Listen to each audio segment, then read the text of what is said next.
আপনি যদি দিনে একটু নামাজ না পড়েন তবে আল্লাহর কসম আমার এই বার্তাটি শোনার পর আপনি অবশ্যই নামাজ পড়বেন। শুধুমাত্র শর্ত হলো আপনি মনোযোগ সহকারে শুনবেন এবং এটা উপলব্ধি করবেন এবং যতটা সম্ভব আপনি এটা শেয়ার করে দিবেন। কারণ আপনার শেয়ারের মাধ্যমে যদি অন্য একটা ভাই উপকৃত হয়, সে যদি নামাজ পড়া শুরু করে, তাহলে যতদিন সে নামাজ পড়বে তার একটা সওয়াব আপনার আমল নামে আল্লাহ তাআলা দিয়ে দিবেন। সুবহানাল্লাহ। এই জন্য প্রিয় ভাই, প্রিয় বোনেরা, অবশ্যই আপনি মনোযোগ সহকারে শুনবেন।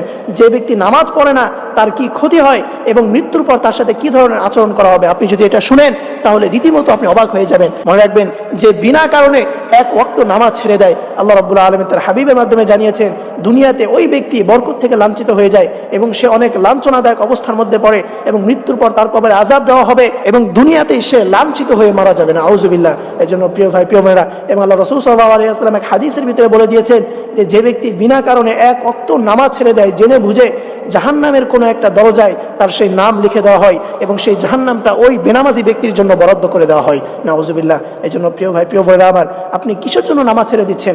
আপনার কোনো কাজ নাই, দেখা যায় সারাদিন সব কিছু করতে পারেন, কিন্তু নামাজের সময়টা এলে তখন আর আপনার শরীর কাজ করে না, আপনার আলসামো লাগে।